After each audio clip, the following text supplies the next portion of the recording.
Hey, what's up, guys? I'm back in the shop working on the motor out the Camaro. See, we got it out. Of course, y'all know the last video we burnt some head gaskets and messed up the block a little bit.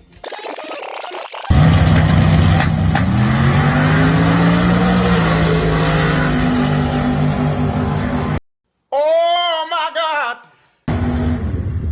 So I gotta finish taking the short block apart to try to see if I can find a machine shop just willing to try to repair this block for me. So I figure on my YouTube I try to document the good and the bad. So we done had a lot of good videos this year. Car have been running good and making some consistent passes, running the numbers we wanted.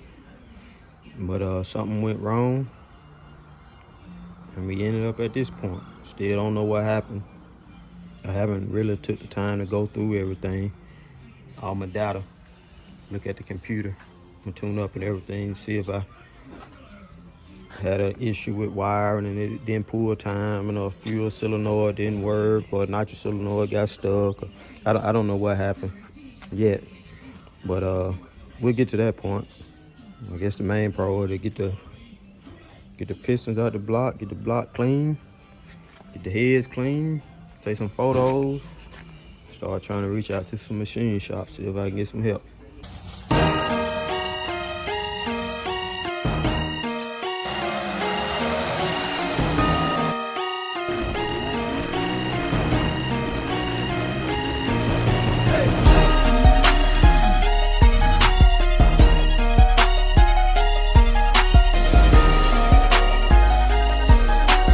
Let's go to work.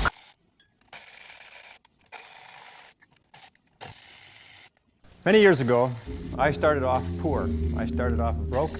I started off pretty stupid. And over the years, I began to study the subject of success. And I had one simple idea. Got the oil pan off. I'm gonna get ready to take the pickup and the window tray out. Teens, and I think it was the most important idea that I've ever had. And it was simply this, that if you study successful people and you do what they do, you'll be more successful. And if you study unsuccessful people and you avoid doing what they do, then you will not be a failure. And what I want to talk to you about tonight is some of the principles that I've discovered in over 20 years of research. I have studied successful men and women. All right, now I'm about to knock the pistons out of it. I've read biographies and autobiographies. I have looked at the characteristics and principles of them. I've studied philosophy and economics and religion and psychology and metaphysics. And I've come to 10 key qualities. Now there may be more and there may be less, but I find that each of these 10 qualities that successful men and women have, that if you have these 10 qualities, there's nothing in the world that can stop you from being an outstanding success. So let's talk about these principles. The first principle is clarity. So it means clarity of thinking. It means thinking clearly, and it extends from thinking clearly to a series of other things. With regard to clarity, it means the ability to determine exactly what it is that you want to be, have, or do in life. And the more I study successful men and women, the more I find that every single one of them, the top 5%, are very clear about where it is they're going and what it is they want to accomplish. And when I look at unsuccessful men and women, or men and women who seem to be unhappy and floundering, I find that almost invariably they have a very, very limited sense of direction. All right, guys, so I got the pistons out of it. Don't see no major issues.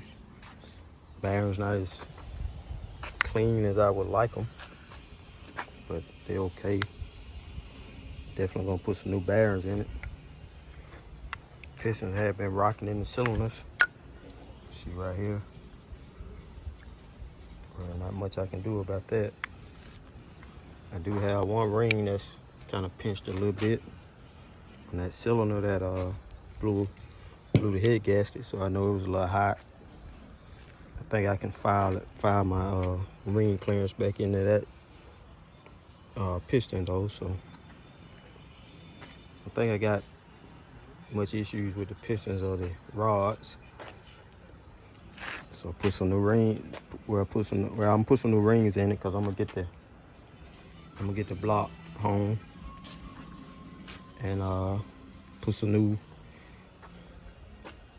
bearings in it. I gotta get ready to pull the balancer off so I can get the timing cover off and get the timing chain out. Pull the cam. Then I flip it over, pull the crank out. Go ahead and take the studs out of it before I turn it over.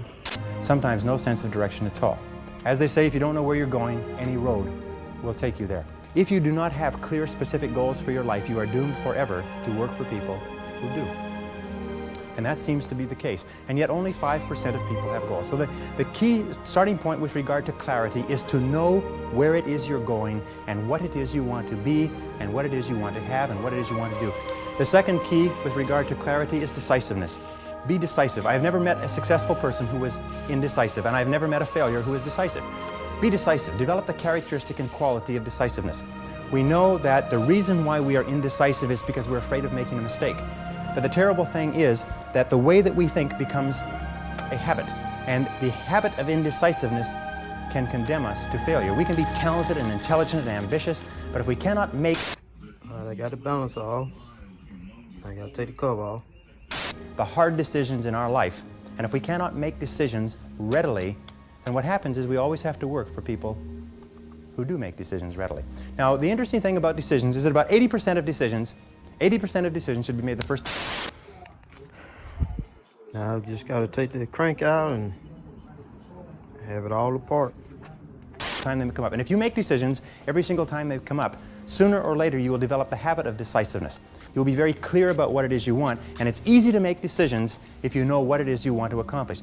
And the difference between successes and failures is not that successful people make right decisions, it is that successful people make their decisions right. The third point under clarity is to have a vision for yourself and a vision for your life. The key to having a vision is to have a dream. They say in the song, you've got to have a dream if you want to make a dream come true. And you can fulfill your dreams. All the great movers and shakers throughout all of history have been dreamers. They've been people with dreams. They've been people with visions. All leaders have vision. In the book of Solomon it says, where there is no vision, the people perish. And the metaphysical meaning of that is that where people lack vision, they perish inside because they lose the excitement and the thrill of life. If the best way to predict the future is to create it, which means to have a vision, and even though the vision is in the air or the sky, then build a foundation under your dreams. And when you see men and women who rise from poverty and obscurity to fame and renown, you invariably see someone who had a vision of what they could be and have and do that was far beyond what they were. All right, guys, I got it apart. Got the crank out.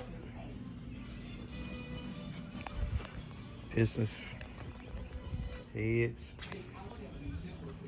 Clean everything up. Crank sitting over here. Clean it all up. Get ready to get it fixed. Appreciate y'all watching the video. Like, share, subscribe. Page is really growing. It motivates me to keep doing it. Talk to you guys. See you guys on this video.